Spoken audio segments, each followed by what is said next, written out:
To thunderous applause from the masses assembled. How is the voice? Great. I'm the first one, so I have to ask questions like that. A couple of fact checks, so no one accuses Hall of spreading fake news, a la certain lesser-known personalities in this country. This fund was actually started in the U.S. last year because I ran the very first crypto fund in history in 2013, but it wasn't mine. It was an index fund, which caused me to ask the question, what the hell is a Bitcoin? And I thought it was the dumbest idea I'd ever heard when it first came up. Anyway, my relationship with Bitcoin evolved, and then Bitcoin turned into crypto, which are two very different things that the world very often confuses. And I went to the founders of that fund and said, hey, I think we should do a trading fund. And they said, no, it's too far outside of what we do. So I said, fine. I was shutting down a different fund I had in a totally different direction and launched the world's first crypto trading fund in early 2014. That was outside the United States. That fund was in the Caymans. I moved back to the US, and it turned out, even then, it was rather difficult to run an offshore fund from onshore, when onshore is the United States. So I shut that down and started this new one. Same concept, same purpose, but the fund has had several different faces. And for what it's worth, next week, actually today, I signed an agreement to launch a fund in Malta. For those of you who've been following the regulatory scenario, that's why. You'll understand why, rather. And also, I commissioned a study 3 weeks ago for a law firm in Dubai to analyze whether DIFC, the Dubai International Finance Center, or AGDM, the DGM, the Abu Dhabi Global Market, is the best jurisdiction in the Emirates to create the world's first crypto or Sharia compliant or Islamic compliant crypto fund. So the idea that the globalization and the cryptoization of the world is something that I've participated in since the very, very beginning. For those of you who are relatively new to the crypto space, and for those of you who are very experienced, I'm going to try to give each of you something in today's little presentation. Here's the thesis, and the thesis is a bold one. I was speaking at, can't do that, okay. I was speaking at a conference last year. There was a question and answer period.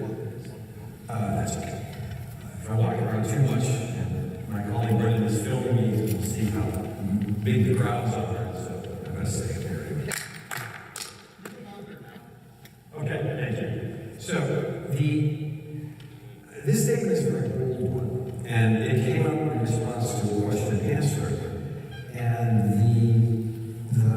what I realized is that in terms of enabling human creativity, in terms of allowing somebody with a good idea to raise money and to find investors and to find believers and to find a community, crypto and the blockchain, and I don't say cryptocurrencies, I don't like that term. There's an editorial that I read CoinDesk about a year ago.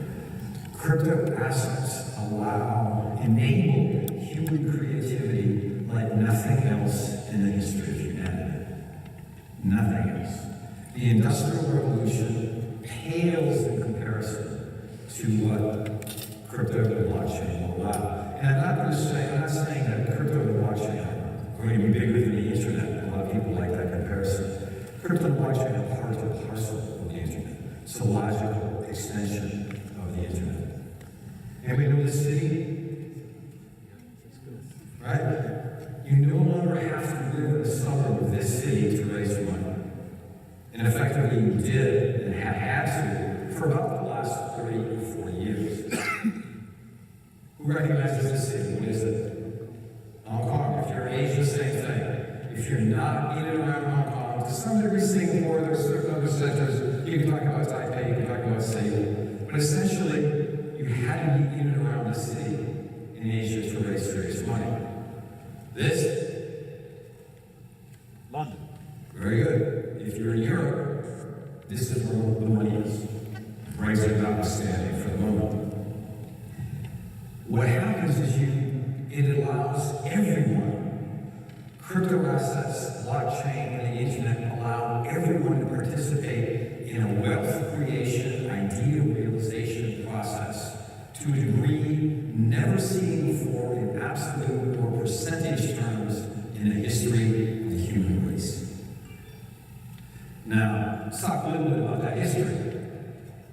It's actually quite funny. When I heard about Bitcoin, I literally said to myself, that's the stupidest thing I've ever heard of. And I started digging into Ponzi schemes. Mr. Ponzi, born and raised in New York City, Brooklyn to be specific, looked into the tulip crisis at the turn of the 16th and 17th century. What exactly happened? I got into every conceivable scheme and fraud generically that I could find. None of them matched. And to me, when I started that exploration, fiat was here, and Bitcoin was way here. Well, Bitcoin kind of crawled its way up because I didn't see any massive problems, but I didn't see any massive advantages either. Ultimately, I decided that Bitcoin was really handy for remittance payments. Payments from wealthy countries or wealthier countries to less wealthy countries. And that still today hasn't really been realized, so much of my abilities of prognostication. But as I started looking at Bitcoin and found what I found, and didn't find anything particularly wrong with it or good at the time, I started looking at fiat. And I realized that the more I delved into what crypto was, and if you talk to friends, it's the same thing if they're open-minded, the less I actually thought about crypto, and the more I thought about fiat. And I realized all of the assumptions I had made about fiat, which I didn't realize I made. The biggest assumption we've all seen, we've all probably made, it's backed by something. What the hell backs the US dollar, the euro, the renminbi, the British pound, the Swiss franc? And the answer to an old phrase that used to be printed on a dollar, full faith and credit. Well, we can ignore the credit part of that because most of the OECD countries are running about 200% GDP in terms of their credit. So there's not a lot left there. And I'm not a libertarian, I'm not against quantitative easing. I think actually that was a brilliant move, but it was about the last era. There's not a lot left in terms of what a central bank can do. But it was a real realization, not just to me, to people like Satoshi Nakamoto and Bernanke, because suddenly $80 billion a month was being created out of nothing. Well, when that happens, it sort of makes you wonder, what is the basis of this? Is it not backed by something? Well, you get full faith. And what you realize when you get into crypto is that fiat is very little different from crypto. Very little different. Much less different than most people think. Which sort of makes sense because to me, and crypto fanatics hate it when I say this, is that crypto is not new. It's not revolutionary. It's a very logical extension of every other technological development in that area that happened. And crypto people hate this. No, it's going to turn the world upside down. It might turn the world upside down, but that doesn't mean the development itself is revolutionary. Geniuses stand on the shoulders of giants. And that is no more clear than it is in the crypto space. So look at this, I'm not going to read all this to you. You see some of the interesting facts that I was doing a little bit of research for this particular presentation. The paper money in China, most people know, but I didn't realize that long was actually recognized as legal tender in the United States. Which tells you something about the flexibility of legal tender. Can anybody tell me when the United States became the US dollar became the single currency in this country? 71? No, you're confusing two different things. When did the US dollar become the single currency? After the Civil War? Right after the Civil War. They tried in 1863, but because the North only controlled the North, it was actually 1865 and 6. Until then, banks, individual banks, states, would print money. So from that perspective, cryptocurrency is not a step forward. It is a step backward.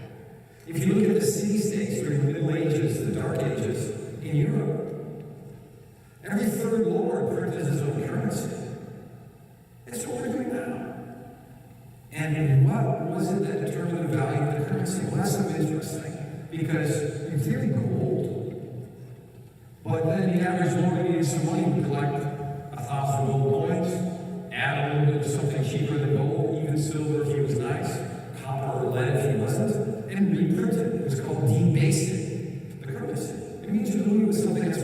face value being worth more than the underlying coin.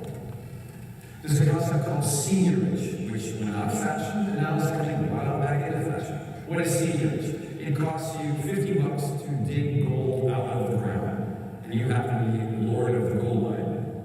And when you issue that coin, it has a face value, and it will cost you $50.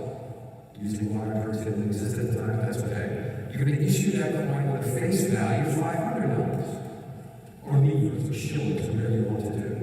The delta is seigniorage. The lord of the gold mine pockets that.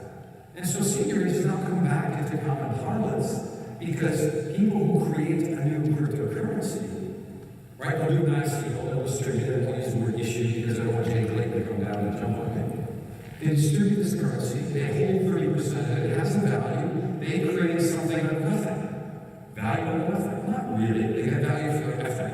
And they've presumably disclosed how much, what percentage of this currency, this new crypto token, that they retain, and despite that, price goes up. If you look at something like XRP, otherwise known as Ripple, more than 60% is held in one big trust. I'd be nice about how I describe this.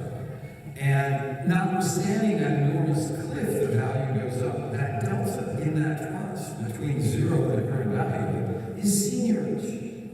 Lord of the gold mine is Paul Ripple in this case. So again, the point behind the history is not to show you where we've been, it's to tell you that we're going back there. People who are first exposed to crypto, and people who explain it, generally start in chapter 7.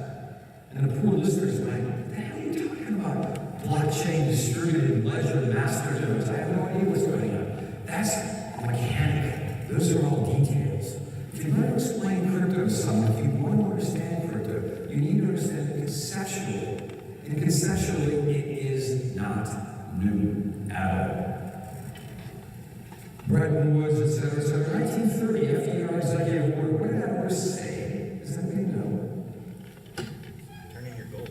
What's that? Turning your gold. Turning your gold. How many people realize, I'd like to see show of hands, that as of 40 years ago, it was illegal to own gold in the United States? Okay, so some of you guys know, about a third of you.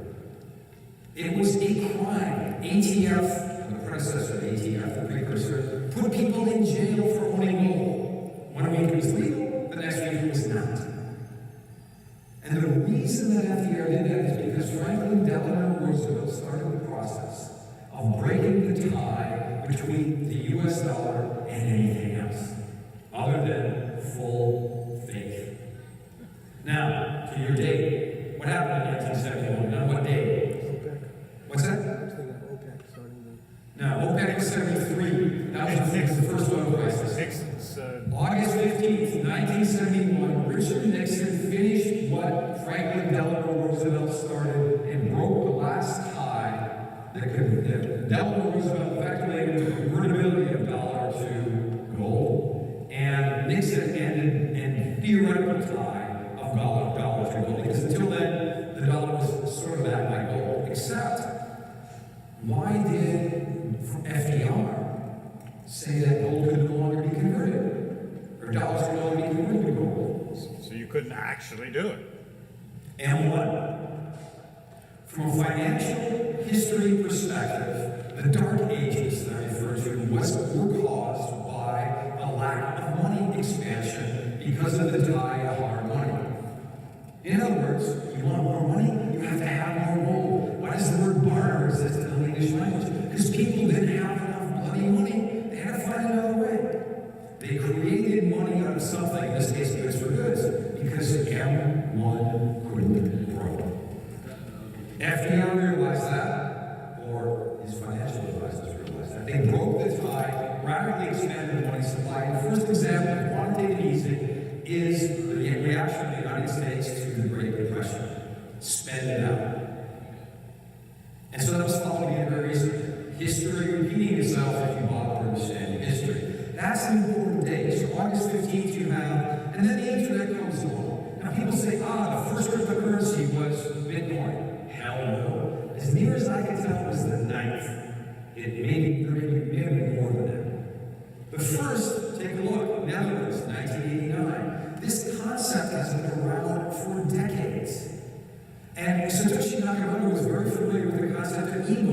E-gold was a currency in the United States run by a guy in Texas that was backed by gold. He made up his currency. The problem is it's illegal in the United States to do that since just after the Civil War, as this gentleman kindly pointed out.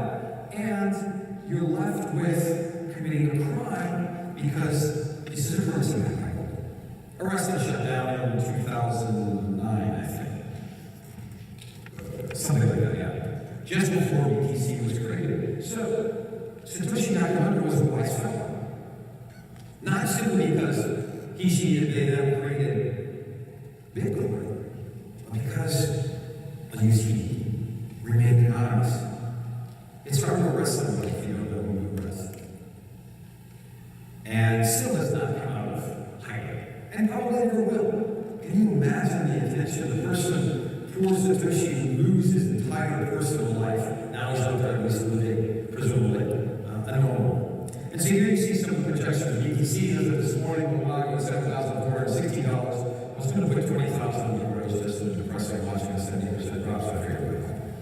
The important thing about understanding crypto, it is not new, it is not revolutionary, it's clever as hell, but it's taking the same tinker toys that have been laying around there and putting them together in a different pattern.